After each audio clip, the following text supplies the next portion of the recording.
Shalom dan selamat pagi anak-anak. Hari ini kita akan mendengarkan cerita tentang Petrus dilepaskan dari penjara. Mesti kamu tertanya-tanya tentang ini dia punya tajuk. Kenapa si Petrus boleh masuk penjara? Apa salah dia buat? Nah, melalui ceritanya kita boleh tahu apa dia punya salah sampai dia masuk di penjara. Dan sebelum itu saya mau kasih tahu juga apa maksud itu penjara. Penjara adalah tempat orang ditahan setelah mereka ditangkap oleh polis. Mereka ditangkap karena mereka melakukan kejahatan seperti merompak, membunuh, melemparkan bom, atau dia membakar bangunan. Dan di penjara, mereka dikurung di dalam bilik yang dipanggil sebagai sel. Ada orang yang dipenjarakan selama bertahun-tahun. Tetapi ada kalanya orang yang tidak berbuat jahat juga dipenjarakan karena kerajaan tidak suka apa yang mereka katakan atau lakukan. Jadi hari ini kita akan mendengarkan cerita tentang seorang lelaki baik yang dipenjarakan. Siapakah dia dan mengapakah dia dipenjarakan? Mari kita dengar cerita ini dari awal sehingga habis. Pada suatu hari, Raja Herodes datang ke Yerusalem. Dia bukanlah Raja Herodes yang sama yang telah membunuh bayi-bayi di Bethlehem setelah Yesus dilahirkan. Raja Herodes ini adalah cucunya, tetapi dia juga membenci Yesus dan pengikut-pengikutnya. Bagaimanakah dengan orang Kristen di Yerusalem? Adakah mereka masih ramai? Kata si Raja Herodes yang bertanya kepada pemimpin-pemimpin Yahudi. Setiap hari semakin ramai orang menjadi Kristen, jawab para pemimpin Yahudi. Mereka pernah menuduh Yesus di hadapan Pilatus dan meminta Pilatus supaya Yesus disalibkan. Mereka juga membenci pengikut-pengikut Yesus. Kata Herodes, siapakah pemimpin-pemimpin orang Kristen itu? Jawab mereka, Yakobus dan Petrus.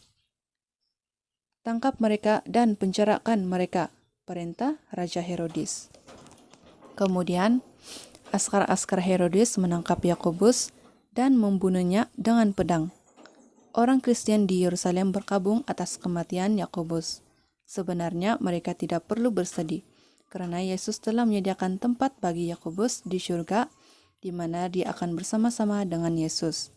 Tetapi mereka sangat mengasihi pemimpin mereka, Yakobus, dan sekarang dia tidak lagi bersama mereka. Pemimpin-pemimpin Yahudi bersukacita karena Yakobus telah dibunuh. Oleh itu, Raja Herodes memerintah supaya Petrus juga dipenjarakan. Selepas perayaan Paskah, dia juga akan dibunuh. Di dalam penjara, Petrus dikawal oleh 16 orang askar. 2 orang duduk di sebelah kanannya dan 2 orang lagi duduk di sebelah kirinya. Sementara yang lain pula mengawal pintu sel Petrus dan pintu besi. Ketua tentara mengarah mereka. Awasi Petrus, jangan biarkan dia terlepas dari penjara. Jika tidak, kamu akan dibunuh oleh Raja Herodes. Orang Kristen di Yerusalem mendengar bahwa Petrus telah dipenjarakan. Siang dan malam mereka berdoa bagi dia. Mereka meminta Allah untuk membebaskan Petrus dari penjara. Petrus tinggal di penjara berhari-hari.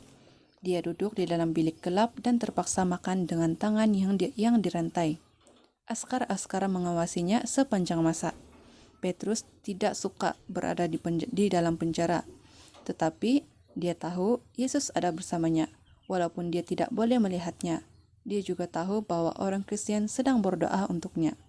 Oleh yang demikian, dia tidak takut walaupun dia tahu Raja Herodes telah merancang untuk membunuhnya. Malam terakhir sudah tiba. Esok Petrus akan dibunuh. Tetapi Petrus tidak takut untuk mati. Raja mungkin boleh membunuh jasadnya, tetapi dia tidak boleh membunuh rohnya.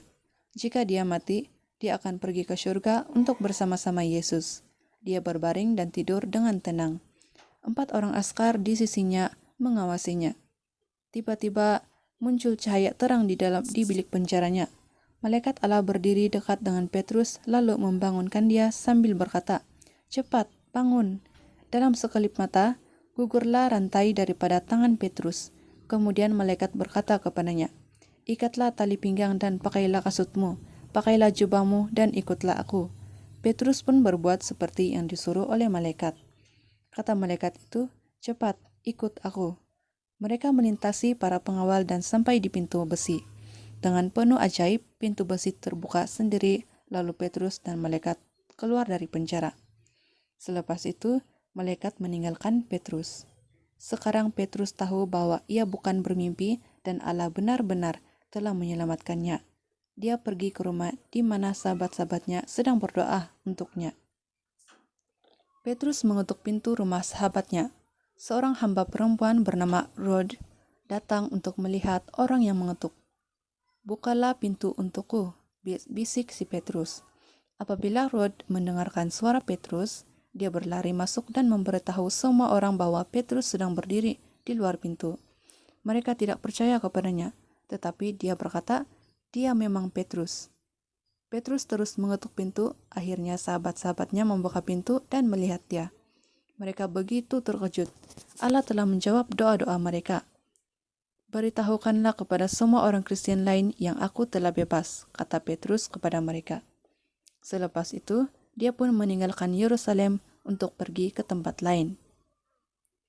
Apakah yang berlaku di penjara pada keesokan hari? Pada awal pagi, askar-askar yang berkawal menjadi gempar karena Petrus telah menghilang. Mereka bertanya-tanya kepada Petrus macam mana dia boleh melepaskan diri. Setiap pengawal berjaga di tempat masing-masing, manakala pagar besi masih berkunci. Raja Herodes berasa sangat marah apabila dia mendengar bahwa Petrus telah melepaskan diri dari penjara. Lalu, dia mengarahkan para askarnya untuk mencari Petrus. Tetapi Petrus telah pergi dan tidak menjumpai dia. Lantas Raja Herodes mengeluarkan perintah supaya askar-askar yang berkawal itu disoal siasat dan kemudian dihukum bunuh. Allah telah menjaga Petrus dengan baik.